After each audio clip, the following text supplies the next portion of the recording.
What's up, everybody? It is Saturday, April 11th, 2026, and today we're going to be diving into the upcoming weather pattern to see what the weather has in store for us. Now, the main reason that I did not upload on Easter weekend is because it was Easter weekend, and I decided to take the weekend off. So sorry for any inconvenience that it caused, but here I am again on the 11th. Now, we just hit 40 subscribers, so we gotta talk about that first. Thank you guys all so much for subscribing to the channel. It does mean a lot to me, truly. So I just want to say a big thank you to everyone who's subscribed. It really means a world to me. So thank you guys so much, and without further ado, let's get right into the forecast. So we're gonna be looking at our precipitation type here. We have some rain over here in the Pacific Northwest, some minor to moderate snow showers here for the Sierra Nevadas. It's going to be some sort of a clipper system here for the Great Lakes region. Might bring a few inches of snow along the way. As we scroll on here, this rain doesn't stop in the Pacific Northwest. We get some snow here for northern Idaho. Coming in here for the Rockies, it might start to snow. As we get a cold shot here on the 15th. This is on Tuesday, April 14th. You could see that there is some snow here for the Pacific Northwest in the Cascades. We also have some snow here with this. This is a low pressure system, by the way. We have a low up here by Hudson Bay. We have some rain, a mix of snow, probably only going to drop an inch or two. Other than that, not much snow. As we scroll on here through the 15th through the 16th at 11 p.m. there might be some lowland snow, maybe a rain-snow mix here, like a few inches here for Washington, Oregon. Central Oregon might see some snow here for a second. Probably not going to last, probably not going to stick that much, so I wouldn't be surprised if we only get around 5 or 10 inches out of it. We have a few low pressure systems, a little more than a few. We've got 1, 2, 3, 4 of them. And you can see as we scroll on here, it's not much snow, but more just rain. And rain is rain. So as we scroll on here through the 16th, this is at 11 a.m. on April 16th. This is on Thursday. We could see some snow showers here for North Idaho, Montana, pretty much all of Idaho. We've got parts of Wyoming, northern Nevada, Oregon, and eastern Washington, maybe here for Spokane. A lot of rain here for the Northeast as we reach the end of our run on the 17th on Friday, April 17th at 5 a.m. in the morning. We see some snow here, right here in the central United States.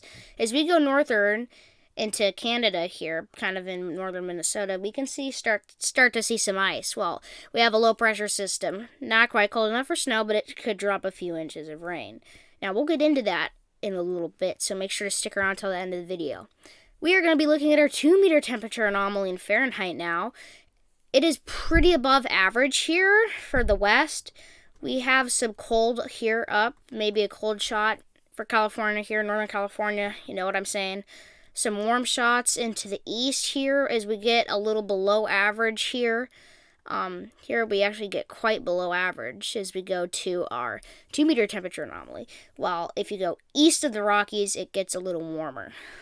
So that's bad news if we want any kind of warm weather or anything like that.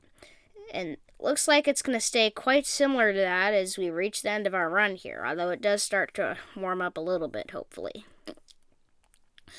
2-meter temperature anomaly in Fahrenheit, you can see as we scroll on, it approaches maybe even 60 or 70 degrees here into Canada. As we scroll on, you can see it continues to do that, maybe even approaching 80 in Texas. It could get quite hot. You can see here in Phoenix, Arizona here, we're starting to approach 80, 90 degrees. On the 14th is maybe our warmest shot. We're definitely approaching 65 to 70 degrees here. This is even like approaching 70 or 80 degrees here for these states. And if you go south into Mexico, you're easily going to see 100 degrees. So it could get really hot. It really could. And that is crazy. You can see here as we go through the 16th, this cold shot that we saw headed for the west. That is unfortunate because we need warmth. I'm cold. What about you? On the 23rd, you can see here in Texas, northern Texas, you could see we could be approaching 90 or 100 degrees here. Just like here, and same for here, Phoenix, Arizona. We could see temperatures exceeding 80 degrees for sure, and also Southern California as well. So that is just about it for the temperature anomaly. No, sorry, just the 2-meter temperature. Total precipitation in inches. Ladies and gentlemen, boys and girls, we are looking at a few inches of rain for the south central United States and the west. Also here, we have a few inches of rain here for the Pacific Northwest, but mainly this system is more targeted towards Oregon and California here. And by Oregon, I mean mainly the coast, or western Oregon. Here, as we go through the middle of our run, this is on April 15th at 10 p.m. at night. We have several inches here for the west, several inches for the south central United States, and several inches for the Great Lakes region.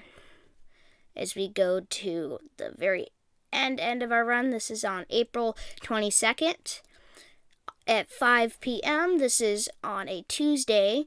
April showers bring May flowers. Not joking, ladies and gentlemen. We have got tons of rain. Upwards of 4 inches here. Upwards of 6 inches here for Oregon, Central Oregon-ish, Sierra Nevadas, Cascades. Not to mention the east is also getting those April showers. Hopefully there's some May flowers if you get my drift. We may even approach like a foot of just rain here. This is actually more east targeted now. So this is surprising because normally all that Pacific moisture, unless it's Atlantic moisture, it has to get through the Appalachians and then dump all of it on this side and then come over this side dry. So yeah, this is how you know that it's wet, very wet.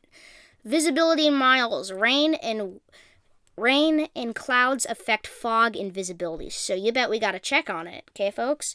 So here in western Washington right now, here in southwestern Washington, you can see some visibility maybe going down to 3 to 2, maybe even 1 mile in some spots.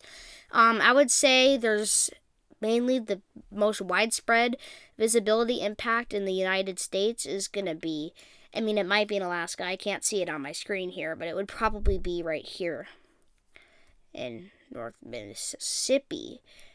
As we scroll on, you could see a swirly system moving for California, bringing some fog, some minor to moderate to severe fog here on the 13th, Monday, April 13th at 10 p.m. We could see some major fog, easily taking it down to like 0.1 mile here, which is not good here for the Great Lakes region. So this is at 6 p.m. Don't drive, okay? It's just not worth it. You won't be able to see a thing.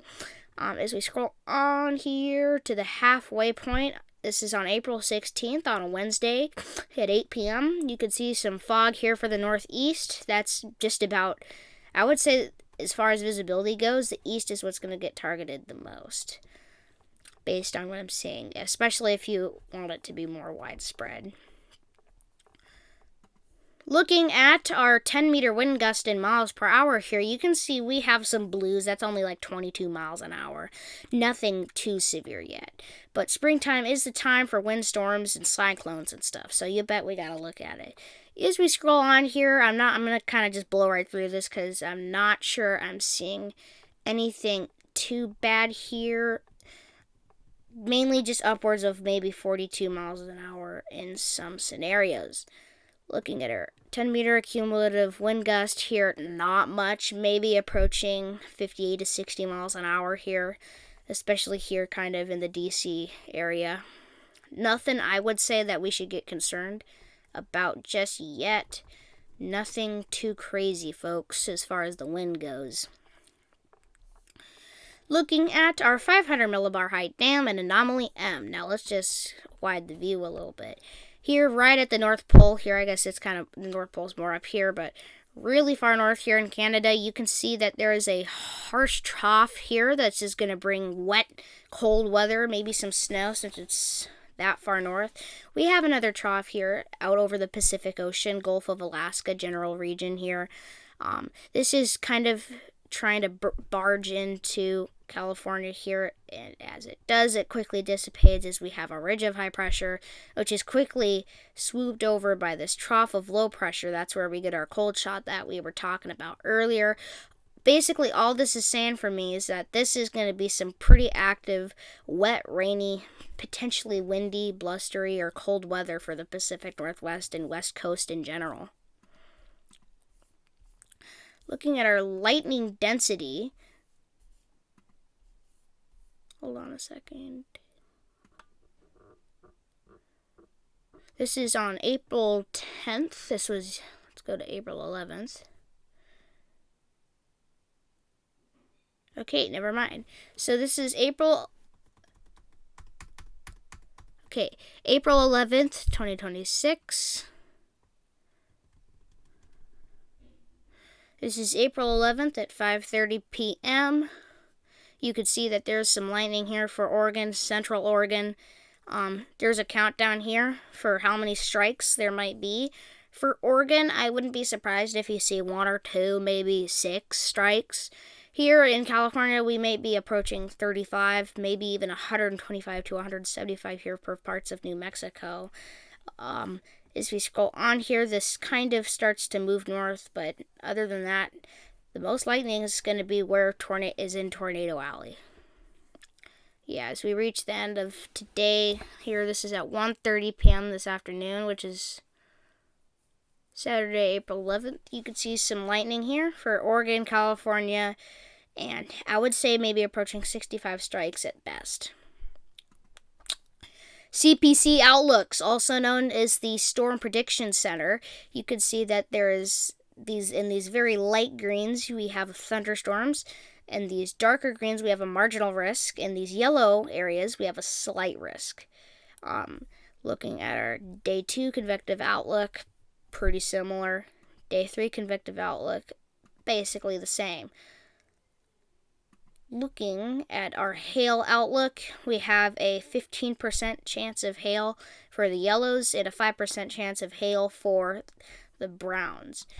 Tornado outlook. Sorry for bumping my mic there. That was my fault. This is our tornado outlook. We have a 2% chance here, 5% chance here, and a CLG 1 chance here. I'm guessing that's more like a 10 or 15% chance. Wind outlook, pretty high, 15% chance, 50% chance, 5% chance. Also, not to mention here in California, San Francisco area. Wouldn't be surprised to see some wind, especially because of our tornado here. Tornado outlook looking good. Strong for tornado season, especially in Tornado Alley here. As far as our probabilistic hail outlook issued by the SPC Storm Prediction Center, we have a CLG 1 chance, which is probably like a 20 or 30% chance of hail. So if you live in Texas, Oklahoma, or Nebraska here, might be some hail. Same thing could be said here for more of the further east of that. We have a 5%, and then pretty much overlapping it, we have a 15%. Day 2 tornado outlook, a little bit pretty similar, pretty darn similar. Wind outlook also looking. I would say our 10% severe chance is going to be right here between Texas and Oklahoma. And that is just about all the weather talk I got for you in today's video. The reason I did not bring up snow is because there is basically no snow, and plus it's April, so I want to get into the warm stuff. Thank you guys so much for taking the time to watch all the way to the end of my video. Really does mean a lot, so thank you guys so much for subscribing to the channel. Make sure to like and subscribe if you haven't already. Like the video and leave a comment below. And share this video with friends and family. Happy Easter. I'm sorry I didn't upload last week. And I'm going to see you guys on Sunday. Bye, y'all.